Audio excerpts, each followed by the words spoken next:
Y sean todos bienvenidos a este ¿Qué pasa después de? Que estoy súper emocionada de que nos estén viendo hoy porque de verdad va a estar bastante interesante, bastante instructivo y bueno, por demás emocionante. Quiero darle primero las gracias a Abigail Duarte Zaragoza, que de alguna manera, gracias a ella, hizo este podcast posible.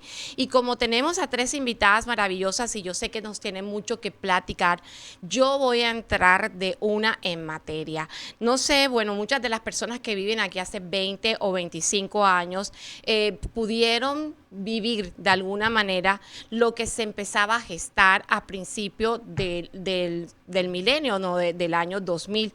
Las políticas de inmigración en Estados Unidos que actualmente estamos viviendo tuvieron muchas de sus bases en aquella época.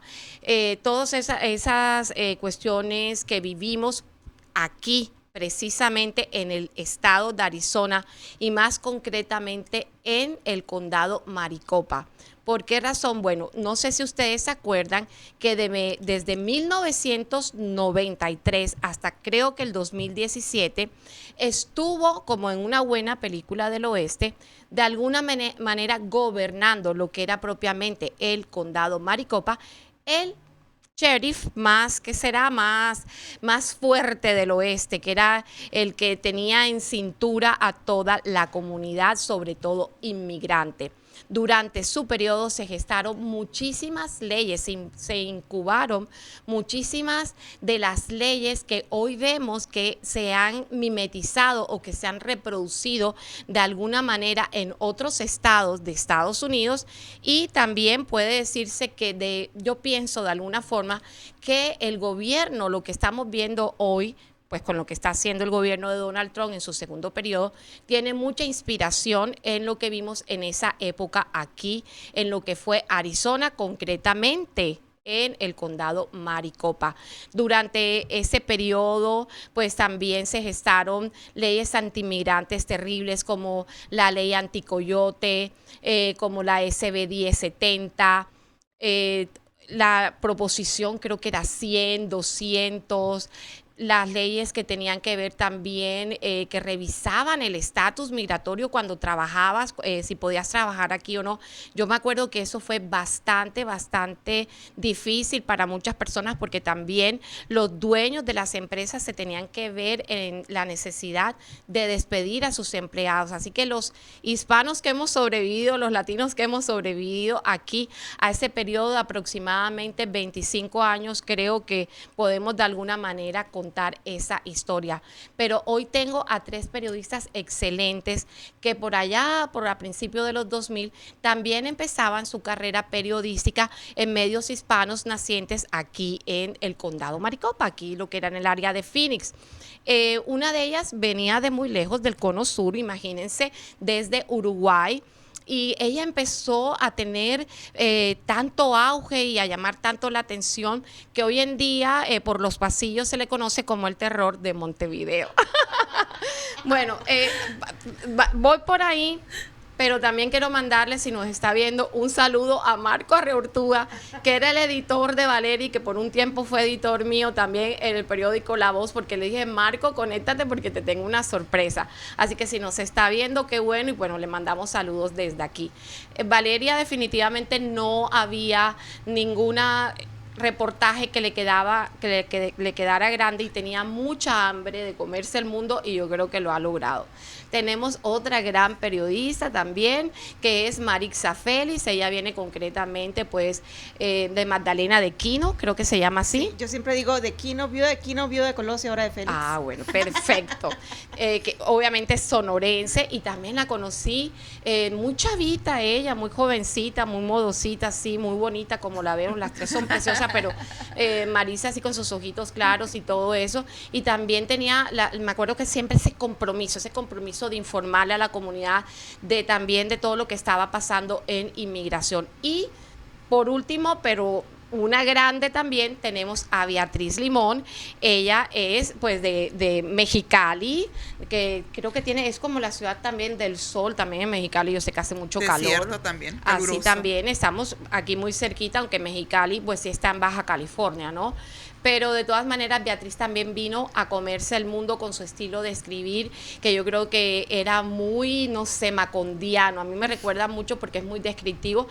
Siempre he pensado que se parece mucho a lo que hacía Gabriel García Márquez con todas esas descripciones de lo que es nuestro Macondo, de lo que es Latinoamérica entera. Así que yo les doy la bienvenida a estas 3 galardonadas y maravillosas periodistas que hoy puedo decir que son de aquí, porque realmente son de aquí formaron sus familias, aquí hicieron su carrera preciosa desde aquí, de Arizona para el mundo. Bienvenida Marixa, Beatriz y Valeria. Marisa, vamos a dar comienzo contigo. De la más chiquita a la más grande. Pues la mayoría de la gente sabe quién es Marixa Félix, pero lo que sucede es que pues esto lo ven en el mundo entero, espero yo, y lo pueden repetir también, así que uno nunca sabe quién los va a ver. Así que Marixa, el micrófono es para ti, preséntate, qué estás haciendo ahora mismo, cuéntanos un poquito de ti. Bueno, yo soy Marixa Félix, yo siempre me presento diciendo que soy mexicana, latina, inmigrante, porque esas 3 palabras son parte muy importante de mi identidad. Fui periodista en prensa hispana por muchísimo tiempo, ahí fue donde conocí a estas 3 grandes mujeres, un placer. En esa época tan desafiante, obviamente, para Arizona, para toda la frontera en general, ¿no? Y para nuestras familias mexicanas que cruzan la frontera diariamente.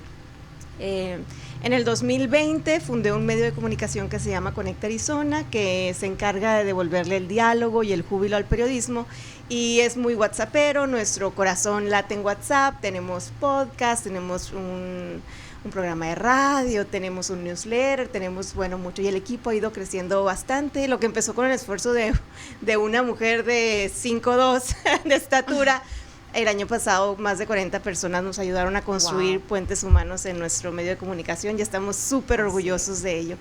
Y además de eso, soy comadre de estas 2 grandes periodistas, amigas que han sido mentoras, que han sido inspiración. Entonces, este espacio para mí es un placer, claro, es un agasajo. Sí. Claro que sí, por eso la reuní, porque yo dije, qué buena idea reunir a estas 3 personas que sé que viajan juntas, han pasado cosas muy lindas juntas, han tenido proyectos juntas, y que definitivamente con ese buen periodismo que ustedes han hecho a lo largo de sus carreras, están dando ejemplo también a las nuevas generaciones, que estábamos hablando fuera de cámara, que muchas veces se nos ha perdido lo que es realmente ser periodista, y ser periodista es trabajar para la comunidad, llevar información que de verdad sirva para las personas que nos están viendo. Tenemos aquí a mi derecha a Beatriz Limón. Beatriz, bienvenida, cuéntanos un poco de ti, qué has estado haciendo últimamente. Pues muchas gracias por el espacio. Bueno, yo soy Beatriz Limón, soy una periodista veterana, así como lo oyen, yo ya tengo muchos años en este oficio, así que he visto de todo y bueno, eso me ha dejado una gran retribución en mi vida. He vivido varios procesos y lo estamos platicando antes de iniciar el programa, ¿no? Que pasé desde la era que era el romanticismo del periodismo a lo digital, y bueno, sobrevivir ante todos estos cambios no ha sido fácil, pero bueno, también ha sido un reto en lo que es mi carrera, y eso pues me hace sentir bien en el fondo, ¿no? Porque mantenerte vigente como periodista a los 51 años, que es la edad que yo tenga, pues no es tan fácil, ¿no? Así pero es. Aparte es como una vocación que, mira, se me pone la piel chinita, porque la verdad es algo que amo y siento que toda mi vida me voy a dedicar a eso si Dios me lo permite, ¿no? Ahorita estoy en un proyecto maravilloso que siento que por fin llegué como al final después de tanto sufrir, porque cuando yo llegué a Arizona vi como un vacío en medios latinos en cuanto a la calidad que le estamos dando a nuestros lectores, a nuestros latinos, que son pues el 40% aquí en Arizona. Gracias a Dios conocí a estas mujeres maravillosas que me acompañaron en este camino, han creado medios fantásticos como es Conecta Arizona y Altavoz aquí con Valeria, y ahorita yo estoy en el proyecto de Arizona Luminaria. Es un proyecto que también surgió por la misma necesidad, por mujeres que se levantaron y crearon pequeñas salas de redacción para escribir sobre notas de profundidad que hace falta que tengan nuestras comunidades aquí en Arizona. Así que bueno, soy parte de Arizona Luminaria en este momento y me siento muy complacida de hacerlo y de estar aquí con ustedes. Gracias. Y bueno, tenemos a Valeria Fernández, El Terror de Montevideo. Lo que me pasa a mí con Vale es porque yo la quiero mucho, porque pues vivimos una etapa muy increíble, por decirlo de alguna manera, cuando yo por muy poquito tiempo estuve trabajando en el periódico La Voz, pero yo la admiraba muchísimo, me encantaba lo que ella hacía, la pasión que le ponía. Ella, me acuerdo que en esa época estaba estudiando ciencias políticas en ASU, se graduó, y Valeria estudió ciencias políticas, ¿por qué? Porque ella quería conocer más de las leyes de Estados Unidos para que toda esa cobertura que ella hacía de lo de inmigración, ella pudiera tener más conocimiento y pudiera informar mejor. Con Valeria podríamos hacer no sé ni cuántos programas, pero de todas maneras, Valeria, bienvenida. Te agradezco en el alma que estés aquí de verdad y cuéntanos de ti ahora mismo, ¿no? Sí, bueno, no sé para dónde mirar porque miro para un lado. Ajá, ahí. Esa. Bueno, no me estoy postulando para nada, pero le acabo de mandar el enlace. Compartan ustedes con sus amigos. Gracias. A mi familia en Uruguay, por si una de esas alguien está ahí y lo mira. Así que un saludo de acá hasta Uruguay, a toda mi familia. Bueno, sí, yo también le tengo muchísimo cariño acá a María Teresa porque tengo toda esa memoria, ¿no? De cuando yo empecé en el periodismo en La Voz. Que en aquel entonces ni siquiera lo habían comprado todavía el Arizona Republic. Era un periódico muy comunitario, con Elvira Espinosa, con Luis Manuel Ortiz, con Marco Arregortúa, que me bautizó el terror de Montevideo. Y bueno, era porque a mí me gustaba escribir reportajes muy súper largos, y entonces siempre iba con los diseñadores y les decía, pero córtale esta foto aquí, sácale ese diseño allá, aquí métele más párrafos. Entonces los diseñadores ya me veían venir y como que me tenían miedo. Pero a mí me encantaba ver, o sea, el periódico impreso, ¿no? Era como, wow, con el diseño y que va a salir y toda esa emoción. Y el hecho de estar constantemente, o sea, como periodistas comunitarios, como Maritza lo sabe, como Beatriz lo sabe, nos pasábamos todo el día, o sea, mi agenda de trabajo empezaba tempranísimo. Como yo estudiaba, yo me levantaba muy temprano, como a las 5 o 4 de la mañana, para dedicarle tiempo a esos reportajes largos que quería escribir, de muchas páginas, porque no me daba el tiempo entre la universidad y La Voz. Entonces de ahí empezaba el calendario, llegar, entregar el reportaje, pasárselo al jefe y salir. Bueno, vamos a un evento, conferencia de la gobernadora, protesta en la escuela por aquí por allá, vecinos que los están amenazando con echarles a la migra, trabajadores jornaleros a los que no les han pagado su trabajo, ¿no? Todo ese tipo de historias eran el pan de cada día y estaba la verdad que dedicada así, muchísimo, al 100%. Entonces, en toda esa época no me ocupé mucho tampoco de formar una familia, y ahora soy mamá. Así es. Y me acuerdo mucho de María Teresa con sus panzas, que tuvo varias, yo creo, trabajando, haciendo un excelente trabajo en La Voz, con esos reportajes de espectáculos que estaban también. No eran reportajes de cultura, eran reportajes a fondo. A mí me encantaba leerlos y además tenían un diseño muy lindo. Muchas también. Gracias. Entonces, eso les puedo contar de mí, que ahora lo que estoy haciendo es dedicándome a apoyar a esos periodistas acá como nosotras, que en aquel entonces podíamos haber usado un poquitito más de inversión en nosotros. No lo digo por los medios en sí, sino porque en general no se invierte lo suficiente en los medios en español y necesitamos mentores que nos acompañen, necesitamos personas que nos ayuden a derribar esas barreras para obtener la documentación, para no dejar que esos reportajes mueran, para insistir. Excelente. Y a veces uno solo no puede, se pone la barrera y ya tiene que seguir a otra cosa, ¿no? En la fábrica de tortillas. Así es bonito, vale, recordar todo eso porque ahora yo lo veo como la mejor experiencia de mi vida y que me formó en muchas de las cosas que puedo hacer hoy en día a nivel periodístico, porque nosotras pasamos por la época en que teníamos no uno, sino 2 editores o 3, ya ni me acuerdo cuántos editores eran, y uno de nuestros editores principales, o el principal editor, era Luis Manuel Ortiz, que en paz descanse, pero que definitivamente nos jalaba muchísimo las orejas, y yo le agradezco tanto que de verdad él nos haya corregido en tantas cosas, nos haya guiado en tantas cosas, y luego estaba Marcos también, que tenía que no solamente corregirnos a nosotros, sino también por allá también le jalaban las orejas, y por supuesto Elvira, que también le mando un abrazo muy grande, que era la persona que de pronto uno se le sentaba en la oficina y le decía, Elvira, es que me está pasando tal cosa. No hace poco, pero sí he recordado también con ella esas épocas, así que de verdad es lo que yo creo que hace falta hoy en día, un equipo editorial. Nosotras todas hemos pasado por un equipo editorial. El de La Voz fue muy bonito, pues también he hablado últimamente mucho con Leti y es increíble que Leti siga con Prensa Hispana. Es para mí le digo que de verdad la felicito por seguir con esa obra, porque pienso que a pesar de que no sé si todavía se produce impreso, de todas maneras ha continuado de alguna manera con ese legado del cual ustedes vienen, ¿no?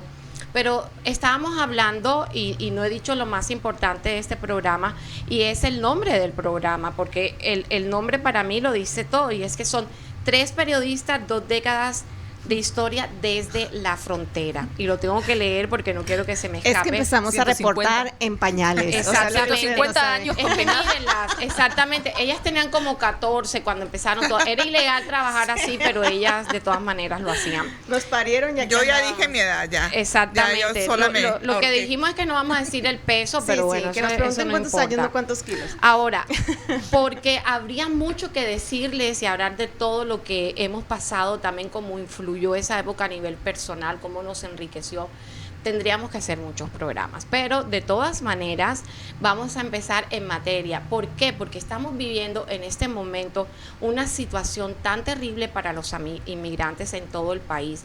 Y no solamente estamos hablando de los que tienen papeles, de los que no tienen papeles, de los que llegaron ayer, de los que tienen TPS, de los que, por ejemplo, pueden estar aquí y están haciendo sus papeleos para hacer su residencia.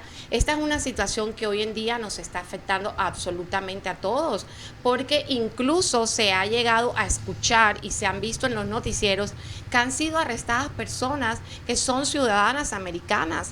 Entonces eso es muy preocupante. Y como lo dije al principio, mucha de este ambiente comenzó aquí en el condado Maricopa, cuando el sheriff Joe Arpaio pues estaba en funciones. Una pregunta para las 3, así para poderlas contestando cada una. ¿Qué les hace decidirse a ustedes por el tema de inmigración? Obviamente al estar en la frontera, pues se producían muchas noticias sobre eso, pero ¿el ser latinas tuvo algo que ver con esta decisión? Yo, como lo dije cuando me presenté, para mí la inmigración es algo muy personal.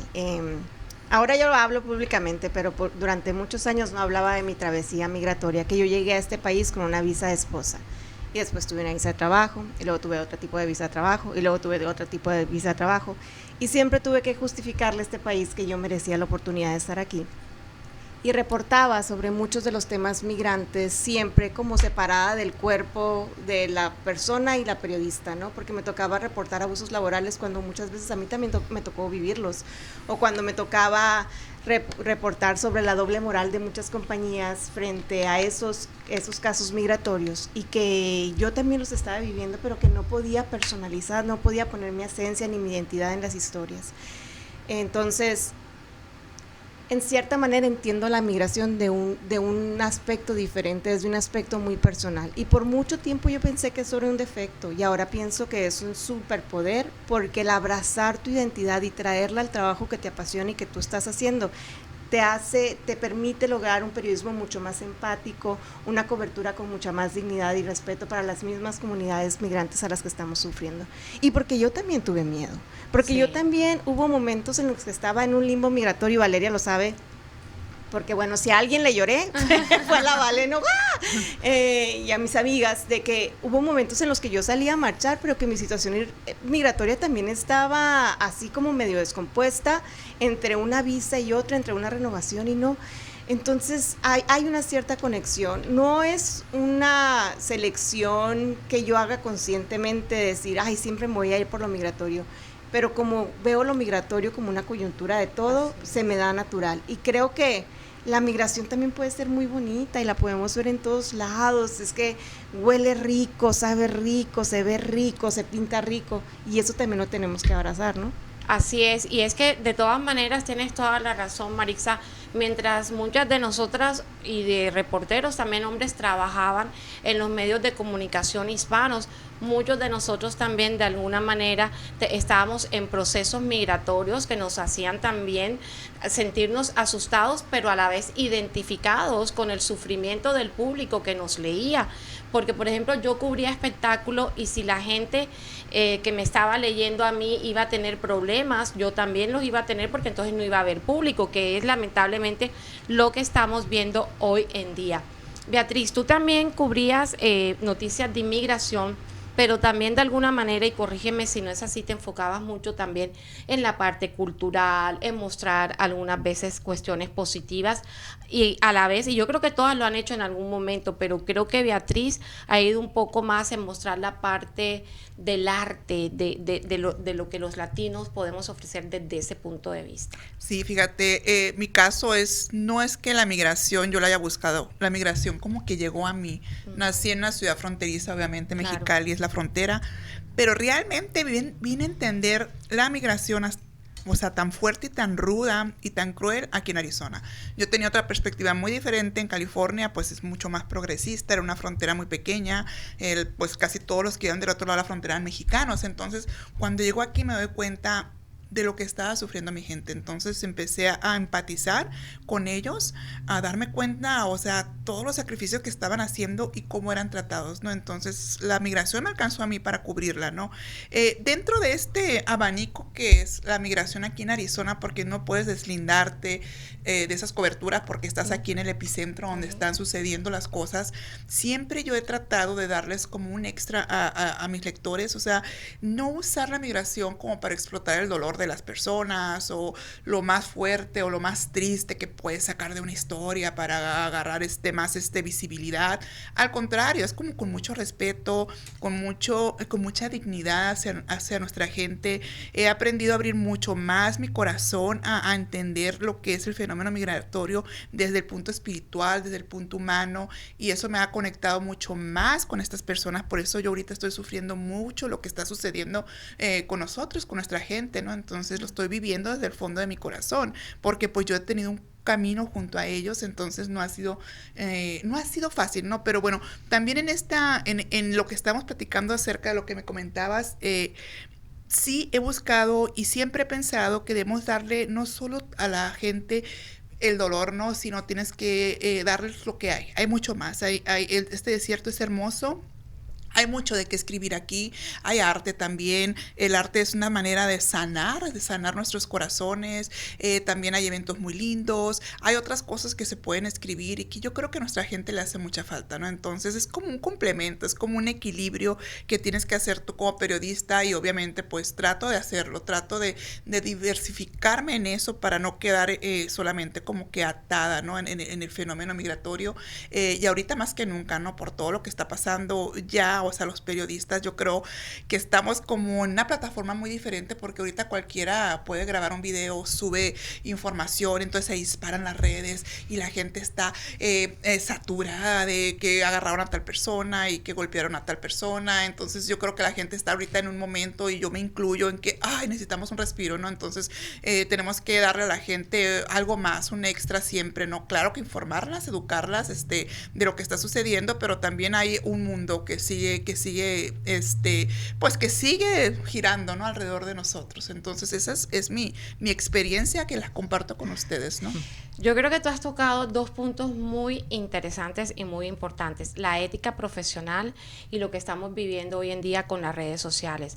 Lo que las distingue para mí a la generación de periodistas que comenzaron con ustedes es precisamente que en esa época lo que se decía tenía que ser de fuentes comprobadas. No era que venía de que no sé quién, de que me dijo, no, o sea, tenías que traer un material investigado. Se salía a la calle a investigar desde la fuente, desde quien producía la noticia. Y lo que vemos también hoy en día con las redes sociales es que cualquiera te puede decir que lo que están diciendo es cierto, pero realmente no lo es. Entonces con eso hay que tener mucho cuidado, se lo estoy diciendo a ustedes, a la audiencia. Sobre todo vemos mucho a las personas mayores que tienen sus celulares, mi mamá lo hace mucho y hay que corregir eso porque es muy triste ver cómo se está confundiendo lo que se puede decir en un reportaje pues que no tiene bases en redes sociales y lo que sale de una investigación que realmente viene de fuentes positivas. Y como decía Beatriz Limón, mucha gente,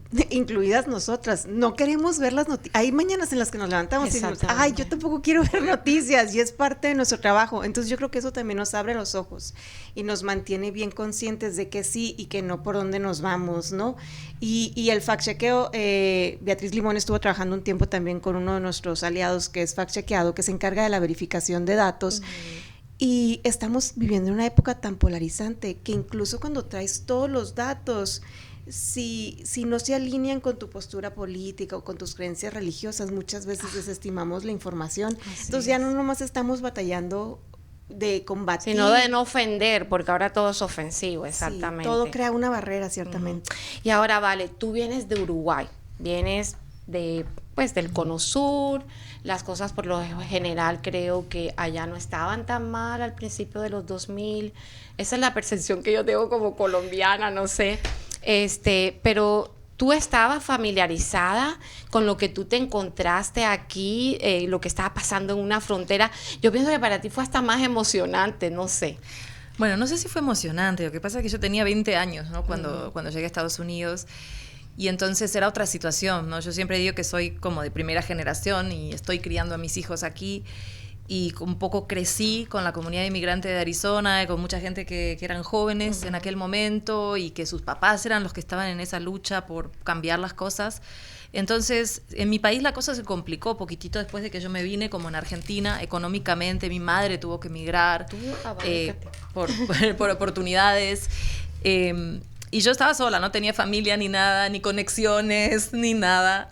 Entonces al llegar tuve como que abrirme camino y trabajar en una cantidad de lugares como trabajan todos los inmigrantes, pizzerías, tintorerías, a la mañana, a la tarde. Y yo creo que cuando empecé a trabajar en La Voz, mis compañeros de trabajo en la pizzería no entendían cómo era que había hecho yo la transición de la pizzería al periodismo, ¿no?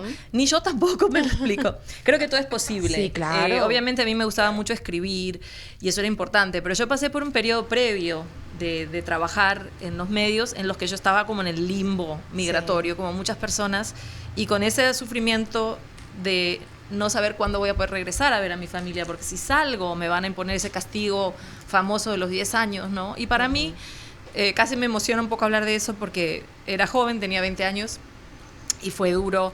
En el momento que lo entendí, porque me informé bastante sobre el tema de migración, que no iba a poder volver, o si no, me iba a tener que separar de mi pareja en ese momento, pensar en los viejitos, en los abuelitos, en esas personas que iban a fallecer. Entonces, ese punto a mí me tocó muy fuerte cuando a la hora de empezar a reportar, empecé a encontrarme con casos así.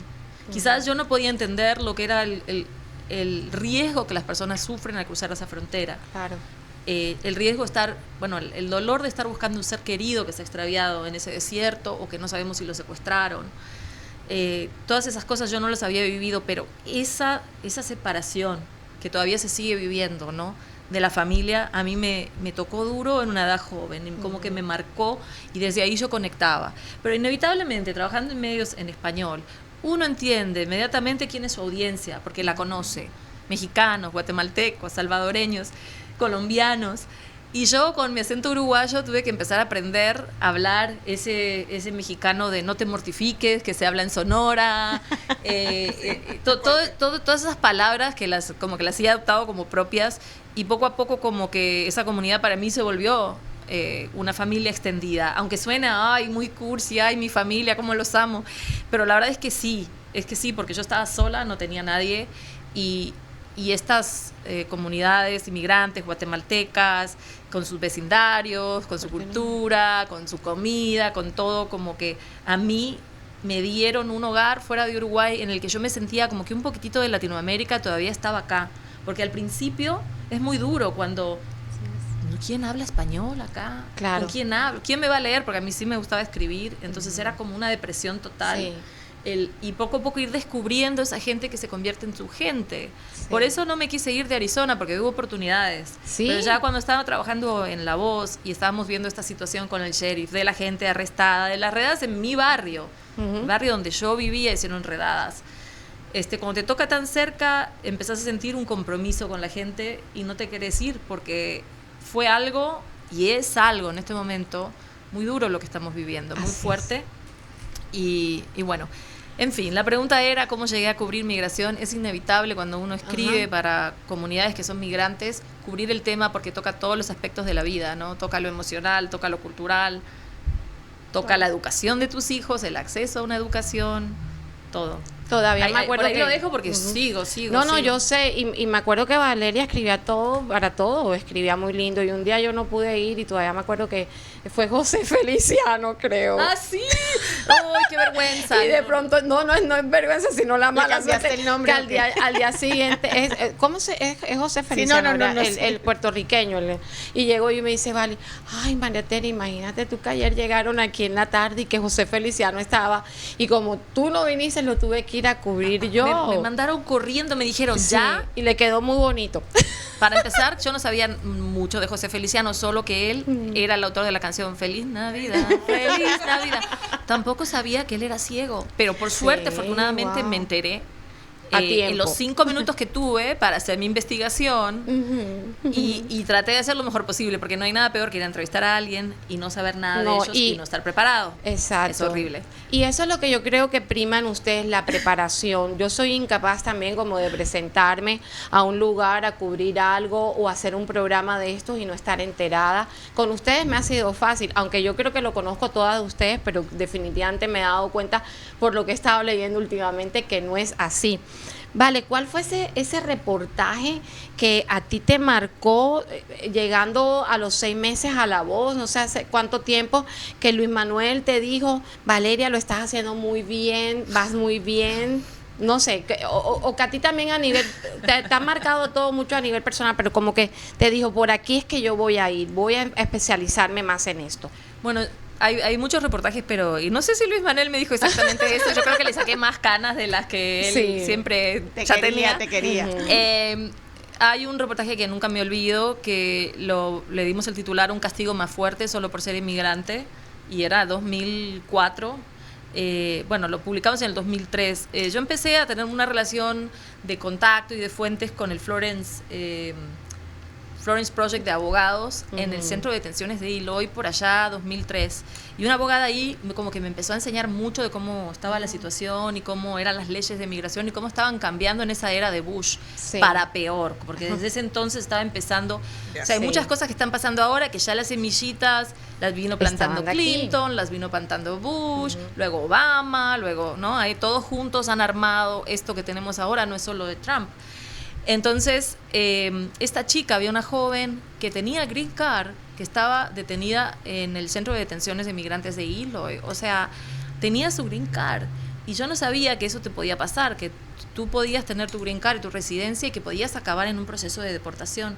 Una joven de como 18, 19 años enfrentando un proceso muy injusto porque ella y su hermano se les ocurrió ir a buscar a un amigo que había sido deportado, meterlo en el carro y querer cruzarlo por la frontera directamente escondido. Entonces, al hermano, que era ciudadano de Estados Unidos, enseguida lo soltaron. Pero ella le dije, el juez dijo, eso es un error de juventud, no pasa nada. Pero ella dijeron, espérate un poquitito porque ICE te viene a buscar. Wow. Y entonces el reportaje como que habla un poco de toda la experiencia. Pasó 1 año en detención sin ver las estrellas. Eso no es nada, obviamente, pero le hicimos una ilustración muy hermosa, se la hizo nuestro colega Alfredo, que era el García. que estaba precioso, que era caricaturista y Sí, y fabuloso. escribía para deportes. Estaba envuelta en la bandera de Estados Unidos, Me acuerdo. como el día ese en que salió en libertad, y esas estrellas de la bandera llegaban al firmamento, ¿no? Se me pone la piel de chinitos. Pero bueno, son detalles, ¿no? Detalles de la experiencia de lo que es estar en detención, que uno a veces no se fija en pensar que esa persona no, como salen solamente de día, pasó 1 año sin ver las estrellas, ¿no? Wow, Digo, eso es lo de menos, obviamente, Sí. pero son detalles que también que ayudan uno a aprecia conectar. cuando pierde la libertad y la Sí. pierdes por una razón, porque se convirtió, el que tú fueras inmigrante y estuvieras arreglando un proceso o no tuvieras papeles, se convirtió en una cuestión que era completamente ilegal, cuando antes habían de pronto muchas más vías para poder arreglar la situación. Pero pienso que fue también después de el 11 de septiembre, Sí, sí. que definitivamente se dice, ¿no?, que todo esto empezó a cambiar, pero nosotros tenemos el sheriff desde 1993 hasta el 2017, entonces por eso estamos diciendo que esto fue definitivamente la incubadora de todo eso que empezó a suceder, ¿no? Pero yo les voy a decir algo, nos tenemos que ir un momento pues a un corte, pero el corte que le vamos a compartir es una entrevista que yo le hice a Alfredo Gutiérrez, que yo sé que todas aquí vamos a querer rendir este homenaje a él. Alfredo fue un activista increíble, un líder, estuvo en la legislatura de Arizona, fue el que siempre estuvo abogando por los derechos de los inmigrantes. Él ayudó a fundar grupos o organizaciones como Chicanos por la Causa, como Valle del Sol, y hasta sus últimos días, yo creo, Alfredo siempre estuvo presente, y en esa época, esa entrevista que van a ver, fue en el 2015 cuando por primera vez vino Donald Trump aquí a Phoenix, después de que anunció su primera candidatura en el 2015. El primer lugar que él visita es en el Phoenix Convention Center, y ahí fue cuando todos despertamos a la realidad y nos dimos cuenta que lo de él iba en serio. Aquí les comparto esta entrevista con Alfredo.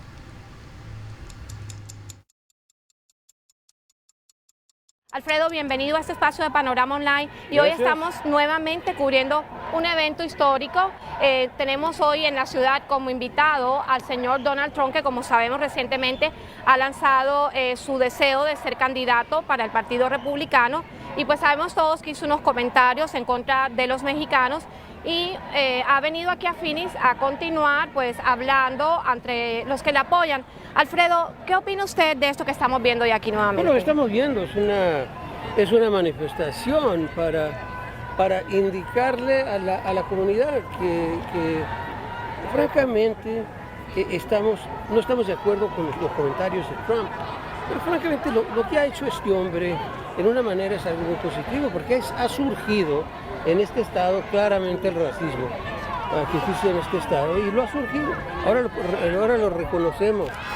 Por muchos años la ex gobernadora y Arpaio y otros dicen que no odian a mexicanos, a latinos, solamente odian a los indocumentados, a los ilegales, dicen ellos, ¿verdad? Pero Trump lo hizo muy claro, muy claro que el odio de él es a los mexicanos. Y lo que dijo de que somos violadores y asesinos es una cosa, pero lo más importante que dijo es que, y esto uso las palabras de él, yo supongo que entre ellos hay algunos gente buena. Yo supongo, él después de 65 años no está seguro que entre todos los mexicanos en este país, que todos los mexicoamericanos en este país, hijos de indocumentados, no hay uno que él ha conocido que es bueno. Eso es la definición.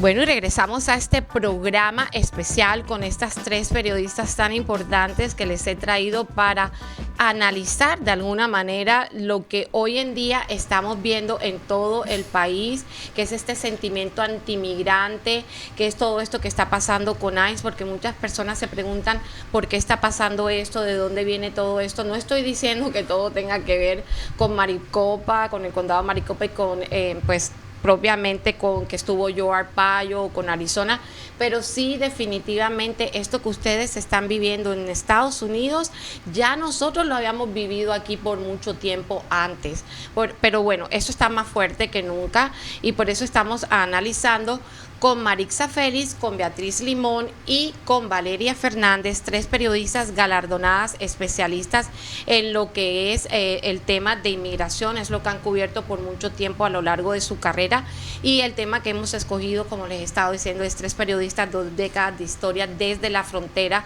porque aunque ellas se ven muy jóvenes y muy bonitas, ellas llevan mucho tiempo, y para los que están pues sintonizándose ahora mismo, estuvimos hablando de eso precisamente, que empezaron en lo que era la parte de principios del 2000, y bueno, fueron progresando y madurando y dando a conocer, ya sea a través de sus reportajes escritos, a través de la fotografía, a través de documentales que también han sido premiados, todo lo que estaba pasando en una ciudad fronteriza como lo es Phoenix, Arizona, o también incluso en Tucson, iban hasta donde está el muro fronterizo.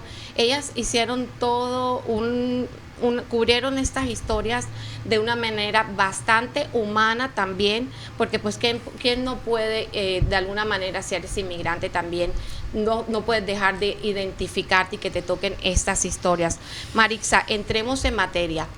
¿Cuándo es que para ti se pone la cosa difícil aquí en el condado Maricopa? Ya tú llegas, está el sheriff Joe Arpaio, pues ya hace mucho tiempo en su sitio, y tú empiezas a ver que él empiezan a proponer en la legislatura de Arizona estas leyes antimigrantes y proposiciones también, como la 100, la 300, la 200.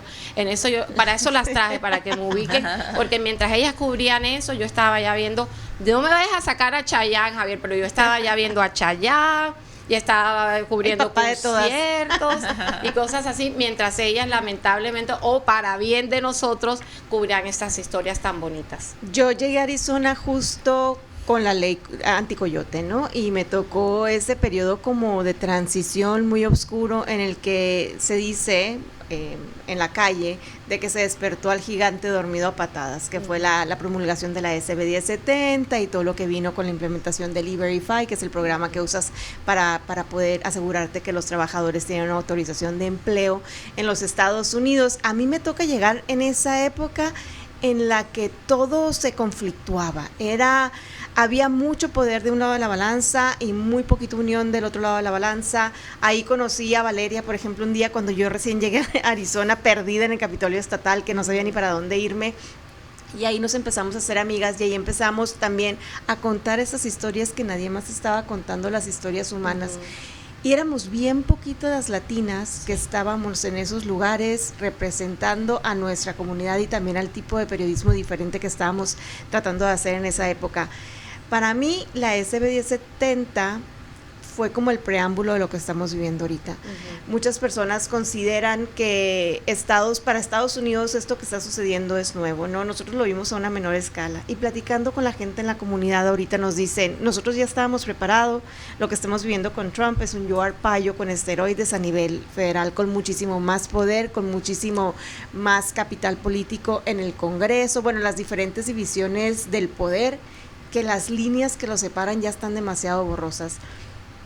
La SB 1070 fue un parteaguas para Arizona y ahora alguna de las cosas que me preocupan cuando hablamos de periodismo y de contar historias es que muchos de los periodistas que van llegando a este estado no conocen la historia. Entonces, la falta de contexto cuando estamos hablando de la complejidad migratoria también puede ser muy peligrosa. El no entender nuestra historia, de dónde venimos, el pasado, puede ser muy complicado a la hora de que tratamos de explicarles a las mismas comunidades migrantes que ya lo vivieron, lo que estamos viviendo ahora en esta actualidad, en este 2025.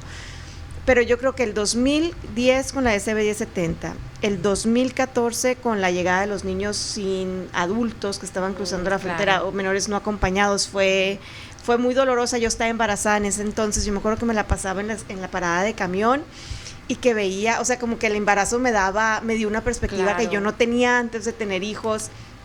Esa empatía directamente con los niños.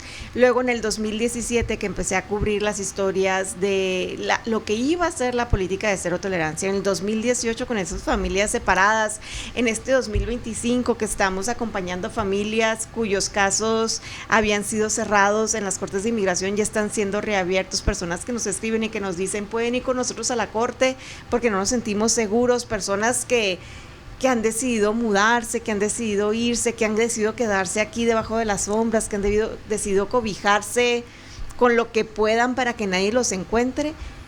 Ha sido como que cada vez como que un nivel se desbloquea y empieza el otro y el otro cada vez es más terrible que el anterior, como si no hubiéramos aprendido nada. Terrible, y tienes toda la razón, me gustó mucho ese análisis que hiciste.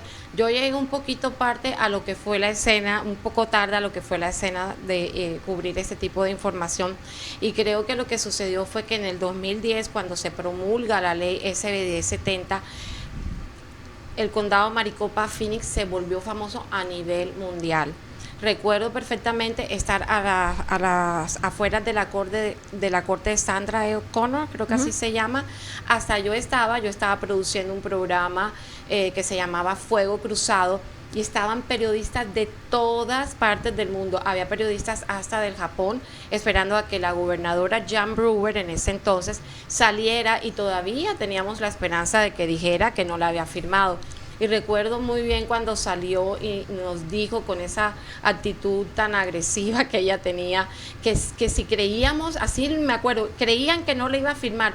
Obviamente que sí la firmé y fue como tan doloroso, porque también nos los estaba como restregando a nosotros los periodistas, y yo decía, pero es que el problema no es para, o sea, sí es para nosotros también, pero qué triste que ese sentimiento tan agresivo hacia lo que era la comunidad latina. Recuerdo que por esa época también de la SB 1070 vino Shakira. Hasta Shakira vino, ahí nuevamente estuvimos todos. Vale, entrevistó a Shakira, yo me acuerdo. No, solo la vi. No, si la hubiese entrevistado me acordaría. Pero de todas maneras, que sí nos acordamos que hasta ella vino a abogar por esto que se estaba presentando aquí, y quién nos diría que hoy en día todos los que estábamos viendo que eso iba a tener una repercusión tan grande, no estábamos equivocados. Beatriz Limón, tú por aquella época también, echando un poco hacia atrás, como eras parte también de lo que es las ciudades fronterizas y todo eso, yo me acuerdo mucho de la ley anticoyote, porque a mí esa ley me espantó, en el sentido de que tú no podías llevar a nadie en el auto, en tu coche, si tú ibas manejando, y si la persona que llevaba a ser un inmigrante ilegal, a ti también te iban a amonestar por eso, o no sé qué te hacían. Y también, por ejemplo, si le arrendabas una casa, un apartamento a alguien, también si esa persona no era legal, también te iban a crear un problema. ¿Tú cubriste algo de que tuviera que ver con esto? Fíjate que yo curiosamente llegué aquí en 2014, entonces a mí me tocó cubrir los daños colaterales de la SB 1070. Y fue muy interesante porque a mí me tocó ver cómo ya estaba una estructura de defensa activista bien organizada, que eso es lo que se está haciendo, se está reconstruyendo ahora, lo veo, pues hago una analogía entre lo que pasó con la SB70 y lo que está pasando ahora, y hace falta todavía que se aglomere esa fuerza activista como la que yo conocí. A mí me tocó cubrir cuando los Dreamers sacaron su primera licencia, cuando surgió Aliento, toda esa fuerza que veían los jóvenes sin miedo, y decía yo, bueno, pues siempre de lo malo surge lo bueno, ¿no? Entonces lo que estamos esperando que pase actualmente es que nuestra comunidad se levante y se organice, ¿no? Pero sí me tocó también cubrir fuera de eso la separación familiar, la separación familiar, a los migrantes. Yo traje algunas imágenes ahí muy poderosas, yo acerca de cómo caían hincados en lágrimas estas personas cuando llegaban a los centros, saliendo de los centros de detención, a los niños. Imagínate, eso era como, no te lo puedo describir el dolor tan grande. Mira, esa foto que está ahí era de un señor que no había dormido en 3 días porque en los centros de detención los tenían con las luces prendidas a una temperatura casi bajo cero, y llegaban con los ojos secos. O sea, esa gente me da mucho sentimiento, ¿no? Porque llegaban con sus mejores ropas, tratando de dar la mejor impresión, y eran tratados realmente con una deshumanización. Mira, esos niños, con eso sí, lo que puedo decirte, una fe increíble. Aprendí mucho de ellos, ¿no? De toda la fuerza que tenían, ¿no? Ya que tenemos la contraparte, ¿no? O sea, igual cuando Trump se estaba, pues ahí postulando, ¿no? En su primera, candidatura, y vemos aquí pues el discurso de odio que se está repitiendo actualmente. Entonces es muy interesante estar viendo el cambio que yo viví, todo lo que cubrí, todo lo que fue el proceso cuando yo llegué, y lo que vemos ahora. Lo único que te puedo decir que en toda mi carrera de periodista y en toda mi vida como persona en este mundo jamás había visto esto. Estoy totalmente impactada, es algo que todavía no me deja de sorprender y no lo puedo minimizar ni lo puedo decir, o sea, está pasando tanto. Mira, te voy a poner un ejemplo. Ahorita Valeria platicaba sobre este reportaje que hizo acerca de una muchacha que le quitaron una green card, ¿no? Ahorita eso ya no es noticia. Ahorita te quitan green card, te quitan ciudadanía, ahorita te vulneran tus derechos, ahorita no hay un Estado, no hay defensión para nuestras comunidades, ¿no? Entonces lo que antes era una nota, yo recuerdo que llegué a cubrir como moría alguien en los centros de detención, que era, ve, cúbrelo, o ahorita, o sea, es lo que estamos viendo a diario. Entonces es algo que deshumaniza mucho, ¿no? Entonces sí debemos poner ojo en eso, ¿no? Ojo en eso, en cómo podemos organizarnos como sociedad y crear esos frentes que a mí me tocó ver cuando yo llegué aquí, unos frentes poderosos, poderosos que lograron cambiar las leyes y cambiar la perspectiva que había en ese momento en cuanto al discurso de odio. Muchas gracias, Beatriz. De verdad es que una cosa son violación de derechos humanos y otra cosa son leyes. Estas no son leyes, esta es una persecución y definitivamente yo sí pienso que es una violación completa de los derechos humanos. Valeria, tú fuiste una de las periodistas que de alguna manera puso la vista en lo que eran la ciudad de las carpas, Tent City, de lo que hizo Joe Arpaio, y que de alguna manera yo veo que ese modelo lo está siguiendo hoy en día con la cárcel de Alligator Alcatraz allá en la Florida, que se ha creado bajo el gobierno de Donald Trump, ahí pues donde quedan los Everglades. Cuéntanos tú, o sea, ¿tú qué opinas, qué paralelo encuentras tú entre estos dos hechos? Bueno, cuando pienso en todo esto me gustaría tener una respuesta de en qué dirección vamos, ¿no? Porque lo que sí sabemos es que ha empeorado de manera descomunal, ¿no?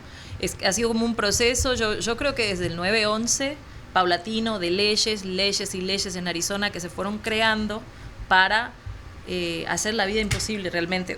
Bueno, okay. Se me cayó mi arete. Para hacerle la vida imposible a la comunidad inmigrante, para hacer sufrir a la comunidad inmigrante para que se fuera. Y entonces teníamos a esta figura del sheriff Joe Arpaio que se dio cuenta que él podía beneficiarse políticamente del espectáculo. Y esto es algo muy importante, hablar del espectáculo, ¿no? Es decir, yo pongo a los presos en las cárceles, los humillo, le pongo estos uniformes a rayas blancas y negras, les hago usar calzones de color rosa. Entonces todos los tiempos llamo a una conferencia de prensa. ¿Y qué hacen los medios? Vamos a ir corriendo a sacar fotos, porque esto es algo deshumanizante, es terrible, es espantoso. ¿Y qué vamos a hacer? Tenemos que verlo, ¿no? Y un poco lo mismo está pasando cuando la secretaria de Seguridad Nacional posa en una foto en este centro de detenciones allá en El Salvador, completamente inhumano, ¿no? Hemos escuchado los testimonios de las personas que han salido de ahí sobre las golpizas que han recibido y todo eso. Y nuevamente allá vamos los medios a captar ese mensaje, a amplificar. Estamos como en una especie de situación entre la espada y la pared, porque ¿cómo no vamos a reportar esta situación en estos centros de detención tan inhumanos? Pero a su vez estamos sirviendo de plataforma para dar a conocer justamente este mensaje de ustedes son animales, ustedes no se merecen un buen trato, los vamos a deshumanizar. Entonces, yo creo que hace falta reflexionar un poquitito a la hora de cómo se hace la cobertura mediática de este tipo de centros de detención tan crueles, porque no podemos estar sirviendo simplemente de plataforma para la publicidad cruel, ¿no? Y ¿cómo sería? Maquiavélica, y no sé cuál es la otra palabra, y racista, sí, que el gobierno en este momento nos está alimentando. Entonces, a veces hay maneras de reportar sobre este tipo de abusos y estas cosas que no son ir corriendo a la conferencia de prensa o ir a la Casa Blanca a repetir exactamente qué fue lo que dijo el presidente, cuál fue su comentario más cruel de la semana, sino ir directamente con la comunidad, porque la comunidad está 5 o 10 pasos antes de lo que está haciendo el gobierno. La comunidad es la que nos va a decir, están viniendo a la corte a buscarnos. La comunidad es la que van a decir, están golpeando a mi familiar, o se lo llevaron a golpes, o lo mintieron así. Es la que nos va a mandar el video del ciudadano que firmó a su mamá, no me acuerdo dónde fue, cuando la detuvieron. O sea, tenemos que cambiar eso y dejar de permitir que sea el gobierno el que lleve siempre el ritmo y la batuta, como se dice en mi país, de lo que se cuenta. Así sea las cosas más crueles. Yo pienso que tenemos que alejarnos de eso, porque le hace muy mal a nuestra comunidad, claro, estar repitiendo esos videos, esas fotografías, esas cosas crueles que el gobierno está mandando. ¿Qué es lo que quieren, seguramente? Porque es lo que quieren. Lo que pasa que es el miedo, ¿no? Al votante anglosajón, o al conservador, o al votante conservador religioso, lo asustamos con el tema de las drogas y los inmigrantes y que todos los deportados forman parte de pandillas, ¿no? Y ahí los tenemos controlados a través del miedo. Y a la comunidad inmigrante la controlamos a través del miedo también, haciendo todo este tipo de ¿Qué nos recordará eso? ¿Qué época de la historia nos recordará eso? Nos recuerda exactamente muchas. La época de Hitler. Obvio. O sea, una cosa que a mí me choqueó fue cuando fui a un museo que hay allá en Washington, D.C. sobre el Holocausto, y me enteré que una de las cosas que había hecho Hitler primero, debía haberme enterado en el colegio secundario, ¿no? Pero bueno, me enteré ahí, no había sido el vamos a mandarlos a campos de concentración, no. Primero vamos a pasar leyes para hacerlos que sufran y que los judíos se vayan. Definitivamente es muy triste, la verdad es que no puedo creer, o sea, que ya casi estemos llegando pues al final. Yo quisiera tener 2 o más horas para poder seguir esta conversación, y esta pregunta iba para las 3, vamos a ver si la pueden contestar todas o va a quedar solo con Maritza. Las hacemos como en caracteres de Twitter, sí, 140. La pregunta, después de todo lo que se ha tratado aquí, desde la experta óptica que ustedes tienen en este tema de inmigración, con todo esto que está pasando, ¿qué le espera en un futuro a la comunidad inmigrante? ¿Esto es una cuestión solamente de este gobierno o esto va a dejar unas consecuencias grandísimas? Va a haber consecuencias, pero también deja la palabra resiliencia se me viene a la mente, poderosísima, la amo y la odio al mismo tiempo. Resiliencia por la fuerza que tenemos, porque siempre estamos adelante, porque podemos a pesar de todo, pero a la misma vez la siempre amenaza, la constante amenaza a la que tenemos que estarnos enfrentando. Yo creo que la comunidad es resiliente y se va a notar, y yo creo que es parte de nosotros ayudar a través de nuestras historias a tejer esos puentes que van a ser más fuertes que cualquier muro que se construya en la frontera o dentro de nuestras mismas comunidades. ¿Tú qué opinas? Muy bien, pues yo pienso que sí, que va a ser la fortaleza del espíritu de nuestras personas, ¿no? Este es el momento de crecer por dentro.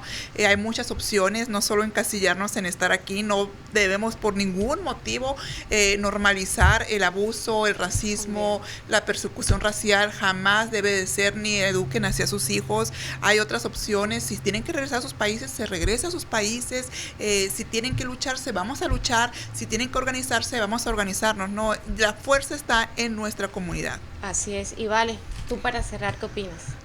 Son tiempos difíciles, los tiempos van a seguir siendo difíciles, pero no estamos solos, nos tenemos, y como dice Beatriz, hay distintas opciones.